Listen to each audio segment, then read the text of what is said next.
usted sea ministrado, que usted pueda salir por esas puertas como creyente, como cristiano, que usted es, con las ideas más claras, con una firme determinación de ir en serio con el Señor, y que Dios le hable. Estoy seguro de que el Señor esta tarde nos puede hablar y nos puede ministrar a todos personalmente.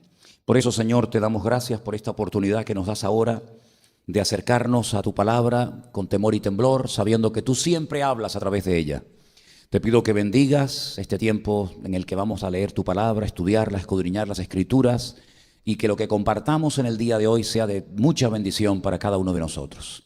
Bendice también a todos los hermanos que nos están viendo y escuchando desde muchos lugares, Señor, que también la bendición les alcance a ellos, donde quiera que se encuentren.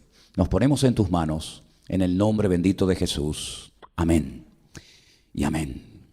Si habéis prestado atención a la lectura que Irly nos leía en esta tarde, os habéis dado cuenta de que es una conversación que se produce después de la resurrección de Cristo.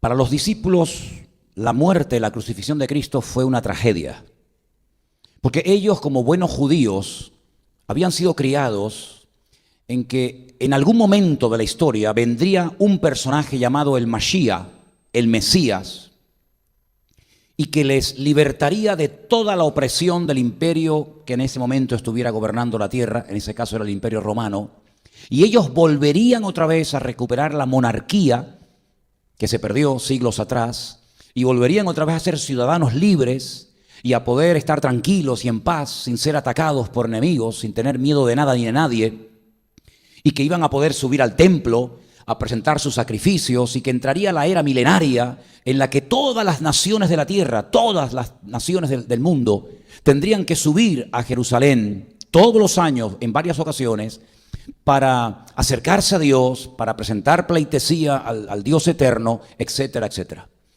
Cuando Jesucristo aparece en la escena pública, y algunos hombres tuvieron el honor y el privilegio de ser llamados por Él para convertirse en sus discípulos, para ellos fue algo realmente que marcó un antes y un después en sus vidas. La inmensa mayoría, no todos, pero la inmensa mayoría de los discípulos de Cristo se dedicaban al arte de la pesca. Eran gente muy sencilla, gente muy humilde. Probablemente se dedicaban a la pesca porque ni siquiera tenían un trozo de tierra para poder cultivarlo y poder criar sus animales y plantar sus hortalizas o lo que fuera. Así que se dedicaban a la pesca como algo que era obligatorio porque no había otra forma de buscarse la vida que dedicándose a eso. Las casas que todavía quedan en pie de aquellos tiempos nos dan a entender de que la gente vivía una vida muy, muy sencilla, muy rudimentaria. Ninguno de nosotros en la actualidad vive como ninguno de esa gente.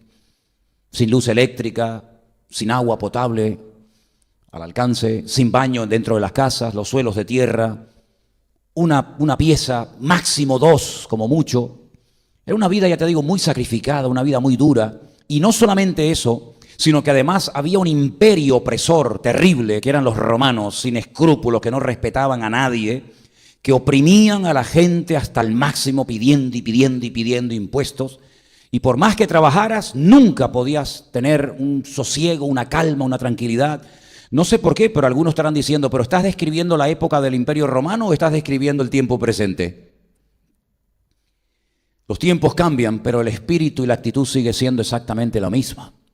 Y cuando hay personas con cargos políticos que se dejan usar por el Señor, son de una bendición tremenda. Pero cuando hay personas con poder y con autoridad que también se dejan utilizar por el enemigo, pueden llevar a un país a la ruina y a sus moradores y a su población a la más absoluta miseria. Así que cuando aparece Jesucristo, el Mesías, en la escena pública, ellos dijeron, bueno, esto es cuestión de días. Ya por fin los romanos van a ser destruidos. Nosotros vamos a ser gente importante en el reino del Mesías. Por lo tanto, si no será este año, será el año que viene. Pero por fin podemos ya soñar y casi a degustar la realidad de que la era mesiánica va a comenzar en breve. Cuando lo dejan todo, por un tiempo a su familia, sus trabajos, sus tierras, etcétera, para seguir a este supuesto Mesías, ellos están plenamente convencidos de que van a poder llegar a haber hecho realidad todos sus sueños. Ay, amigo, pero cuando llegó el día de la crucifixión, cuando el enemigo, el imperio opresor, crucifica a su Mesías, lo meten en un sepulcro con una piedra de toneladas en la puerta, ponen un precinto romano con la orden de que nadie se acerque a esa tumba y ponen a una guardia romana custodiando 24 horas al día el sepulcro, todos sus sueños se hacen pedazos. Ahora tienen que volver a sus pueblos, a sus ciudades, con la cabeza agachada, reconociendo que se han equivocado. Más de uno seguro les diría, te lo dije, ese hombre era un impostor, hablaba muy bien, es verdad que se hicieron milagros durante su ministerio, pero no era el verdadero Mesías. Y otra vez, otra desilusión, otro palo, otro desengaño, y a esperar, sabe Dios cuánto tiempo. Por lo tanto, estos dos que vemos en la historia de Lucas, capítulo 24, son personas que se están marchando de Jerusalén y están ya cerca, en lo que hoy en día sería la ciudad de Tel Aviv. Por allí está el camino de Emaús. Y están desanimados, están destruidos, están totalmente desmoralizados. Se ha ido toda ilusión, toda expectativa se les ha quebrado. Ellos están hundidos porque todas sus ilusiones se han hecho pedazos. Y de repente, en medio de aquella conversación, en medio de aquel dolor, se les presenta nada más y nada menos que el Señor Jesucristo resucitado. Ellos no se dan cuenta y el Señor Jesucristo les dice, ¿qué os pasa? Os veo tristes, os veo decaídos. ¿Qué conversación es esta? Y ellos le dicen, es que nosotros esperábamos que a ese Mesías que seguíamos iba a restaurar la monarquía, etcétera, etcétera, lo que les acabo de contar, y no ha pasado nada. Y encima lo han matado, lo han crucificado, han acabado con su vida, y todas nuestras expectativas se han venido al suelo, al piso. Y Jesús, dice la Biblia, que empezando por Moisés, es decir, es una forma de decir por los libros de la Torá, los primeros 5 libros de la ley de Moisés, pasando por los profetas y por las escrituras, es decir, por todo lo que es el Antiguo Testamento, la Tanaj, le va mostrando versículo tras versículo, libro tras libro, pasaje tras pasaje, que todo lo que ocurrió era necesario que ocurriera, que estaba profetizado que el Mesías vendría, sí, pero que en su primera aparición, en su primera venida, lo matarían. Y todo eso no fue producto de la casualidad, sino que estaba todo estipulado de antemano con cientos y en algunos casos con miles de años de antelación, profetizado de muchas formas y de muchas maneras a través de muchos profetas, para que cuando apareciera el supuesto Mesías, pudieran reconocer si era un impostor, si era un farsante o era el verdadero Mesías. Por lo tanto, el Señor lo que hace es recurrir a la palabra, llevarlos a las Sagradas Escrituras, para abrirles los ojos y demostrarles que la crucifixión, la negación por parte de Pedro, el hecho de que lo traicionara uno de sus discípulos, el hecho de que lo crucificaran entre 2 ladrones, el hecho de que echaran suerte sobre sus vestiduras, el hecho de que cuando lo crucificaron no le rompieron ni un solo hueso, y todo lo que ocurrió no era producto, repito, de la casualidad, sino que era el cumplimiento profético de cosas que se habían dicho en la antigüedad. Por lo tanto, Él lo que hace es llevarlos a las Escrituras y tratar de abrirles los ojos, mostrarles que todo aquello estaba escrito y profetizado y que simplemente lo que había ocurrido es lo que tenía que ocurrir. Cuando llegan a un cierto lugar, dice la Biblia que entre ellos dijeron, oye, ¿tú no notabas que cuando Él nos abría y nos explicaba y nos compartía las Escrituras, había como un fuego en nuestro corazón que ardía?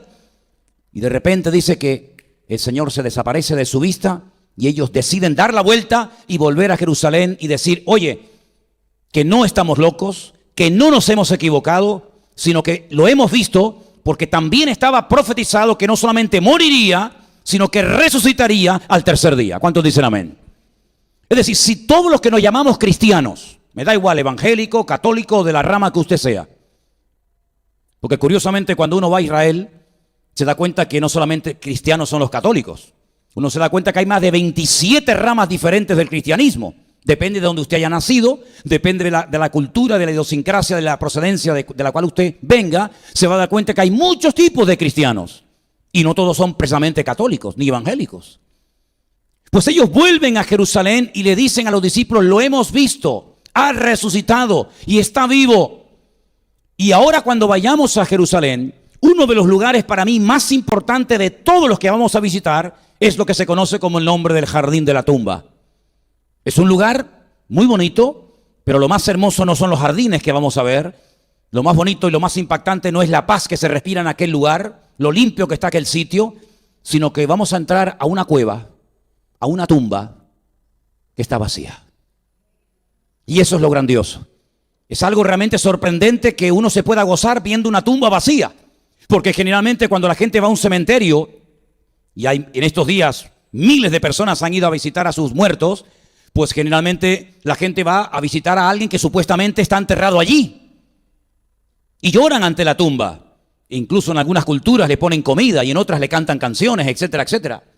Pero cuando vamos allí sí vas a ver gente, probablemente veréis algunas personas que los verás llorando, pero no de tristeza, sino de alegría. Y verás montones de personas cantando en la puerta del sepulcro, alegrándose. ¿Saben por qué? Porque Él estuvo dentro de ese sepulcro, pero ya no está porque resucitó al tercer día y vive para siempre. ¿Cuántos dicen amén? Y eso es lo más grande de nuestra fe. Porque si nosotros los cristianos pudiéramos ir de peregrinación, como tantas y tantas religiones van a sus lugares de culto, a visitar a un cadáver, sinceramente el apóstol Pablo dedica mucho tiempo a explicar lo que hubiera ocurrido si Cristo no hubiera resucitado. Primero, si Cristo no resucitó, tampoco los que creemos en Él resucitaremos. Pero los cristianos de toda la vida, hasta en el credo que aprendimos de niño, se decía, creo en Dios Padre Todopoderoso, Creador del cielo y de la tierra, ¿sí o no? Creo en la resurrección de los muertos, ¿sí o no? Si Cristo no resucitó, tú y yo tampoco resucitaremos. Si Cristo no resucitó, nuestra fe es vana, es inútil, porque nuestros pecados, mentira, no fueron perdonados. Porque hemos dicho durante 2000 años al mundo entero que nuestros pecados han sido perdonados por la sangre de Jesucristo. Si Cristo no resucitó, sino que simplemente murió, fue un mortal más como cualquier otro. Como Pablo, como Pedro, como María, como Santiago, como David, como Moisés, etcétera, etcétera. Si no resucitó, nuestros pecados aún siguen estando ahí, presentes delante de Dios. Si Cristo no resucitó, entonces no volverá. Y la Biblia dice que Cristo volverá otra vez y todo ojo le verá y toda rodilla se doblará y confesará que Él es el Señor para gloria de Dios Padre. Pero si no resucitó, se lo comieron los bichos en el sepulcro, entonces ¿a quién estamos esperando? A un muerto. Si Cristo no resucitó, ¿a quién le hemos cantado esta tarde, hermanos? ¿A quién le habéis cantado? ¿A un muerto? ¿Esto es un culto espiritista? ¿Cantamos a los muertos? ¿Adoramos a los muertos? ¡No! Si Cristo no resucitó en esta tarde, ¿qué hacemos aquí? Adorando a un cadáver, adorando a un muerto. No tiene sentido todo lo que hacemos. Nos estamos engañando a nosotros mismos. Somos los más dignos de lástima de la tierra, dice el apóstol Pablo.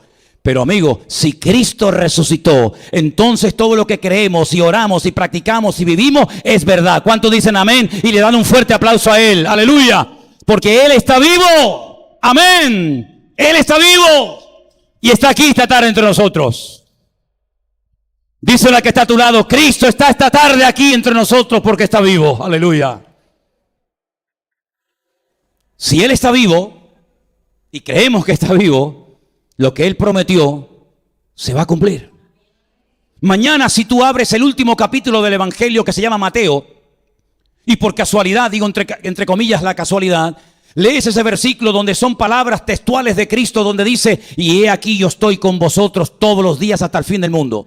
Imagínate que tú estás viviendo en otra ciudad de Tenerife o en otra parte del mundo y mañana tú lees ese versículo. Y resulta que yo por la mañana también la estoy leyendo y otro hermano en otro país también lo está leyendo. Mi pregunta es, ¿con quién está? ¿Con el que está en Ecuador? ¿Con el que está en Estados Unidos? ¿Con el que está en Europa? ¿Con el que está en Israel? ¿Con quién está de los que están leyendo ese texto? Con todos. Pero solamente conozco a alguien que pueda estar en todas partes al mismo tiempo. Y ese no somos precisamente tú ni yo. Solamente conozco a alguien que puede estar en todas partes al mismo tiempo. Y es Dios. Solamente Dios puede ver a toda la raza humana en todas partes del mundo al mismo tiempo. Y solamente Él puede estar en todas partes con todos sus hijos al mismo tiempo.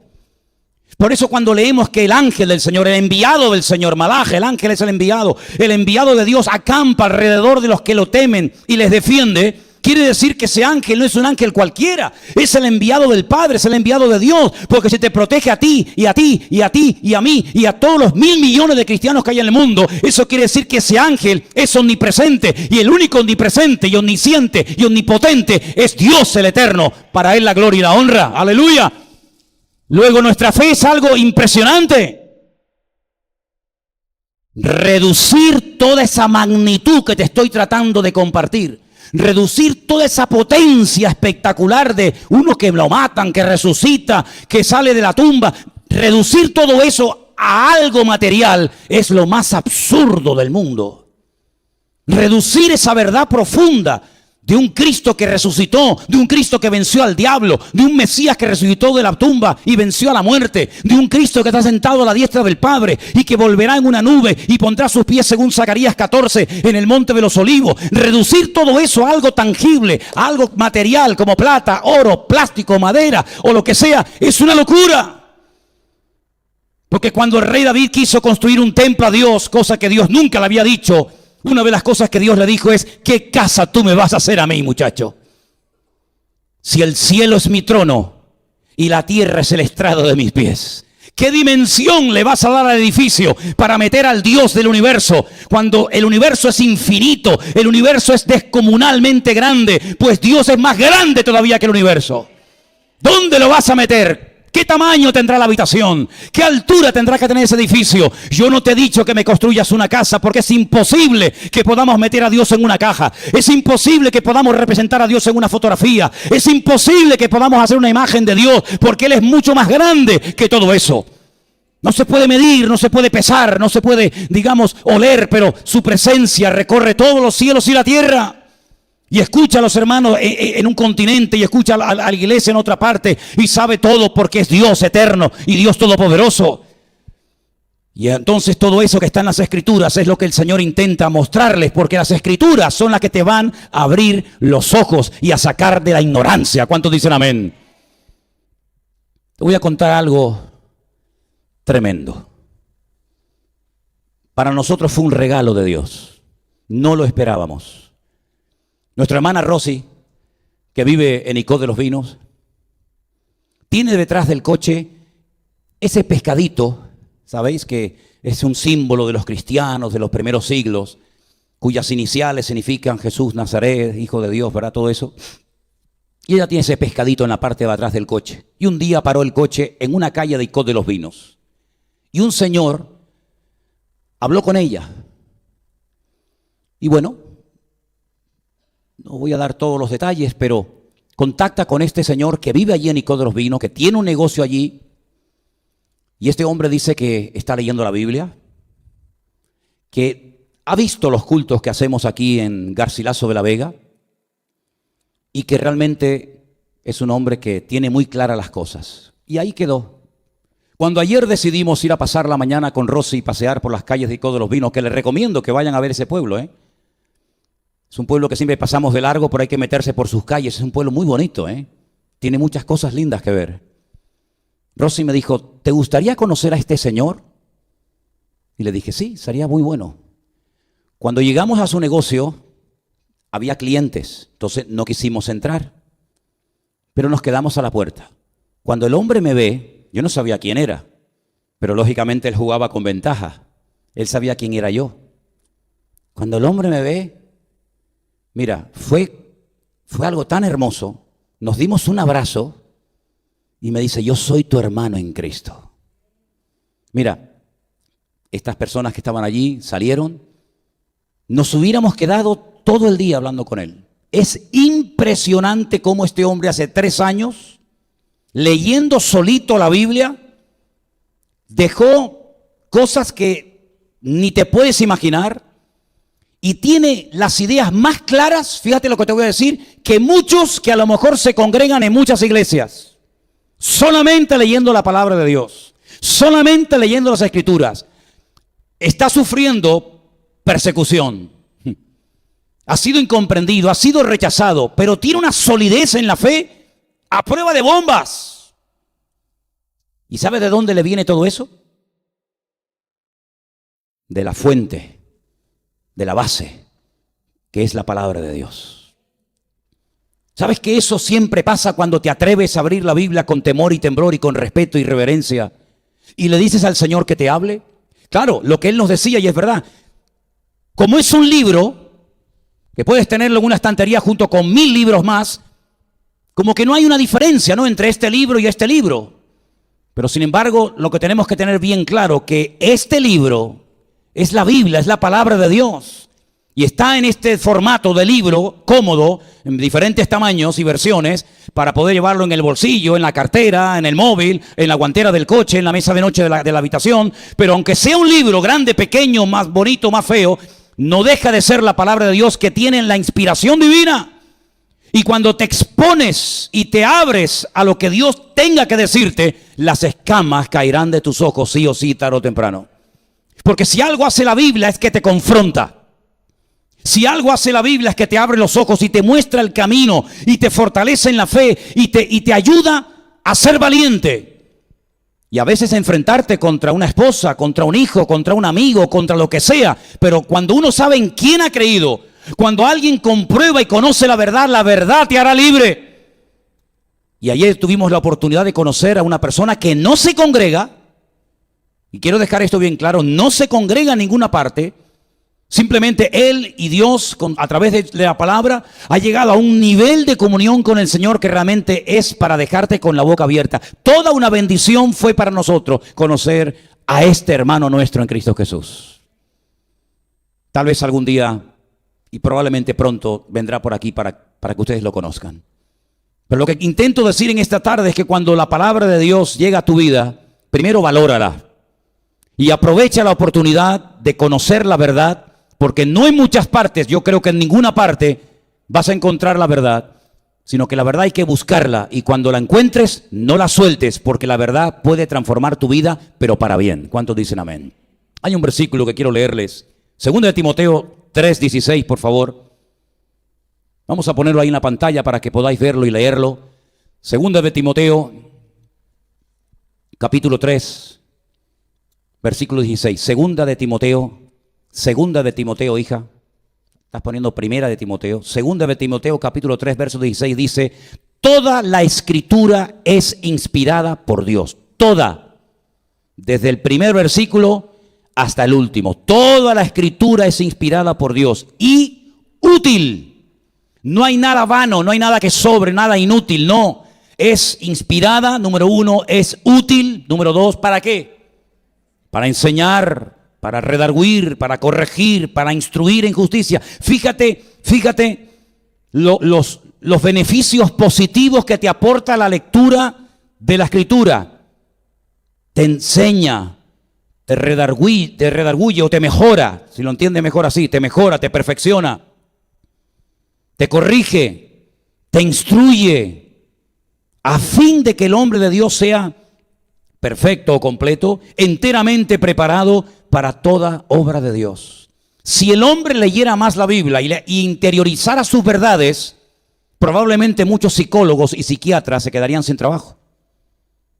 Porque mucha gente recurre a los psiquiatras y a los psicólogos en busca de respuestas que Dios te podía haber dado si hubieras tenido el valor de ir a Él a pedir ayuda en vez de ir a los hombres a pedir ayuda. Y no es que no creamos y no aceptemos la ayuda de los hombres, ni mucho menos. Pero por encima de la ayuda del hombre, sea quien sea y se llame quien se llame, el que verdaderamente te conoce, te comprende y te puede libertar y transformar la vida es el Señor a través de su palabra. Así que fíjate los beneficios tan extraordinarios que te puede proporcionar la Escritura. Si lees el periódico todos los días, puede ser que te desinforme. A veces cuando lo que leemos en los periódicos no es la verdad. Puede ser la verdad que quieren que tú creas que es verdad. A veces los medios de comunicación están contaminados, están envenenados. ¿Cuánta gente odia a Israel? ¿Cuánta gente habla mal de Israel porque por las noticias oyen que son unos asesinos, que matan a los niños, que lanzan bombas por aquí y por allá? Pero cuando vas allí, todo es al revés de lo que nos han dicho. Y se te abren los ojos y te das cuenta de que muchas veces una persona llena de prejuicios lo que transmite, si además tiene un poder tremendo a través de los medios de comunicación, son sus prejuicios y sus temores y sus traumas y sus complejos. Pero lo bonito es cuando hablas con conocimiento de causa y vas allí y te das cuenta de que no es realmente como nos han dicho. ¿Cuántas veces me han llamado a mí asesino?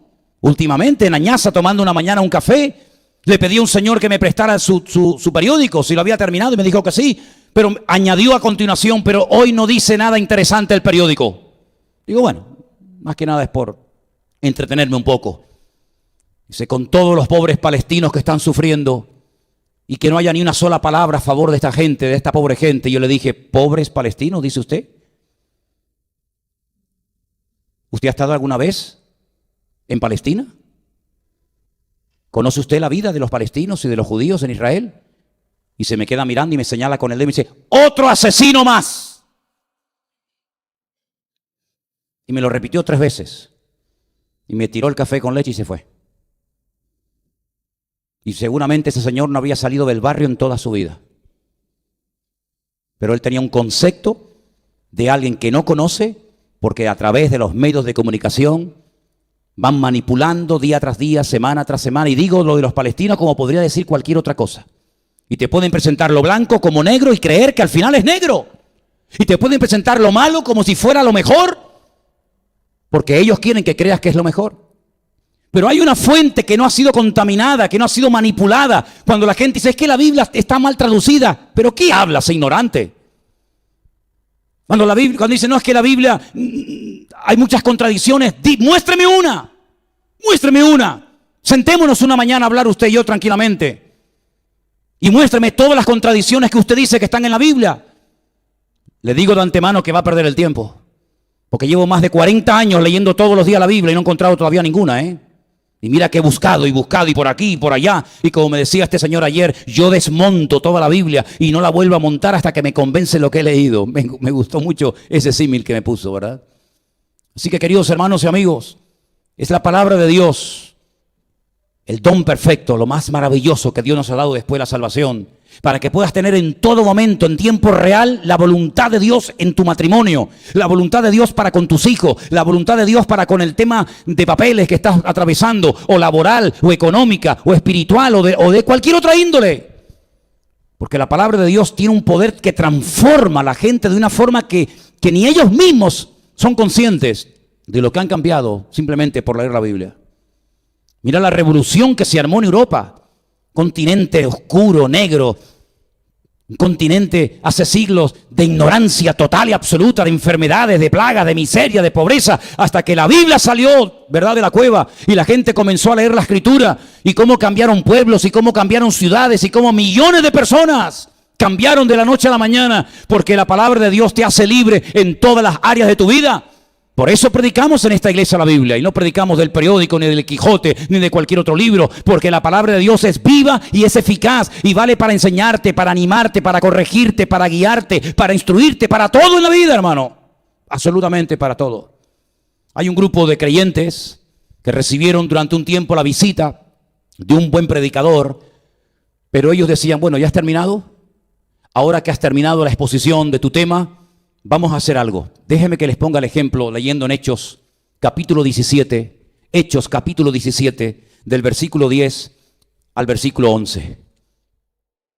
Hay una ciudad que se llama Berea y allí había un grupo de creyentes muy particular. Presta atención. Inmediatamente los hermanos enviaron de noche a Pablo y a Silas hasta Berea. Y ellos, habiendo llegado, entraron en la sinagoga de los judíos. Y estos eran más nobles que los que estaban en Tesalónica, pues recibieron la palabra con toda solicitud, escudriñando, leyendo, investigando las Escrituras cada día para ver si estas cosas eran así. Porque durante siglos se han creído en tremendas mentiras, como si fueran inmensas verdades. Porque ¿cómo se puede contrastar una mentira con otra mentira? Si algo es falso y yo quiero comprobar si es falso, no puedo utilizar otro elemento falso para desenmascarar la mentira. Tendré que utilizar otra medida, tendré que utilizar una verdad para poder confrontar la mentira. Para poder confrontar las tinieblas hay que encender la luz, no irme a un sitio más oscuro todavía. La luz es lo que lo manifiesta todo y la luz es la palabra de Dios, es Cristo a través de su palabra hablando a tu corazón. Y los de Berea eran personas que no se dejaban manipular fácilmente, que no se dejaban engatusar por cualquier predicador que viniera, fuera quien fuera, sino que ellos escudriñaban, investigaban, profundizaban en las Sagradas Escrituras, en el mapa, en la brújula, para ver si lo que este Señor nos está diciendo es la verdad o es mentira. ¿Cómo puede usted saber si lo que le estoy predicando esta noche es la verdad o es un cuento? ¿Cuál es el punto de referencia? El punto de referencia para el cristiano es la palabra de Dios. ¿Con qué limpiará el joven su camino? Con guardar tu palabra. Lámpara es a mis pies tu palabra y lumbrera mi camino, decía David en el Salmo 119, ¿se da cuenta? Es decir, que la palabra de Dios te puede sanar espiritualmente, psicológicamente, en todas las áreas de tu vida. La palabra de Dios puede traer un beneficio realmente espectacular. Mi consejo es que usted comience a leerla cada día. Léala. ¿No tiene Biblia? Nosotros le vamos a regalar su primera Biblia. Si no le gusta porque es de letra pequeña o por lo que sea, bueno, ya usted si quiere se puede comprar una de calibre más grande. Pero comience a leer la Biblia. No se meta a leer 30 capítulos por día. Lea poquito. Si no entiende alguna palabra, vaya al diccionario y búsquela. Hasta que usted se familiarice con la terminología de la Escritura. Si no entiende algo, pregunte. Para eso estamos los pastores, para ayudar a la gente a explicarle la palabra de Dios. Así que comience a leerla, comience si puede ser a memorizarla. Sí, le va a venir bien para su mente. Comience a interiorizar sus verdades. Cuando descubra una verdad, no se la calle, no sea egoísta, compártala con alguien, dígale, oye, el otro día estaba tan hundido, estaba tan desanimado, tan lleno de temores, tan preocupado, tan angustiado, y resulta que encontré un texto en la Biblia que dice, el Señor es mi pastor y nada me faltará. Y me fui a la cama en paz y tranquilo. Y comparta la bendición con alguien, porque dando, usted también va a ser bendecido, porque más bienaventurado es dar que recibir. ¿Cuántos dicen amén? Así que, queridos hermanos, antes de que termine el año, yo le animo a que sea prioritario en su vida el leer cada día las Sagradas Escrituras. Y gracias al Señor, en este país y en nuestra cultura, la tenemos en nuestro propio idioma. Imagínense ustedes que la Biblia no existiera en español, en castellano. Ay, amigos, tendríamos que aprender el idioma en el que está escrita la Escritura para poder entender la palabra de Dios. ¿Cómo la podré entender si alguien no me la explica? Le dijo un etíope a un predicador en el desierto, ¿verdad? Y tuvo que subirse al carromato con él y explicarle las Sagradas Escrituras. Pero mire por dónde hombres en este país han dado su vida, y en este país se ha derramado sangre para que pudiéramos en el siglo XX, ¿estamos en qué siglo estamos? 21, para que en el siglo XXI pudiéramos tener la Biblia en nuestro propio idioma. Y no le haga caso a la gente que dice, la Biblia la vas a leer pero no la vas a entender. Eso es falso, porque más bruto que yo no había nadie, y yo la leo y la entiendo. No haga caso a esa gente que dice, no, es que yo leo la Biblia y no la entiendo. Caramba, pero lees el periódico y lo entiendes. Y vas a hacer una quiniela, los que la hagan y la entiendes. Y ves una película y la entiendes. Y entiendes de todo, menos de lo que te interesa. Métase en las páginas de la palabra de Dios. Y usted va a encontrar ahí paz para su alma. Consuelo para su espíritu. Ese hueco en el corazón se llena, ese vacío se llena cuando usted comienza a meterse en las palabras de Dios, porque usted va a descubrir al autor de la Escritura. ¿Y saben quién es el autor y el protagonista? Nada más y nada menos que el Rey de Reyes y el Señor de los Señores. Y quiero terminar diciendo algo. Mire, hermano, usted se acuerda cuando Cristo estaba solo en el desierto de Judea, siendo tentado por el diablo, 40 días de ayuno y oración, ¿se acuerda? Vino el tentador a tentarle, sabía que lo estaba pasando mal. ¿Y qué fue lo que utilizó el Señor? ¿Argumentos? ¿Discusiones? ¿Peleas? ¿Polémica? No, escrito está. ¿Dónde? Aquí. Escrito está. Escrito está. Y desmanteló toda mentira y todo argumento falso del diablo a través, esgrimiendo la palabra de Dios. Por eso Pablo, cuando describe la armadura del cristiano, cita la Biblia y la compara con una espada. Dice, la espada del Espíritu, que es la palabra de Dios. Así que le animo a que lea la Biblia, a que la estudie, que la interiorice, y usted va a poder vivir mucho mejor, en tranquilidad y en paz, porque no solo de pan vivirá el hombre, sino de toda palabra que sale de la boca de Dios. ¿Cuántos dicen amén? Cierre sus ojos, por favor, ahí donde está esta noche, y vamos a orar y pedirle a nuestro Dios que ponga en nuestros corazones hambre y deseo de leer su palabra, usted se va a dar cuenta de lo que se ha perdido durante tantos años. Pero cuando usted comience a leer la palabra de Dios, se va a dar cuenta de que es un tesoro inagotable, con una riqueza y una profundidad inmensa,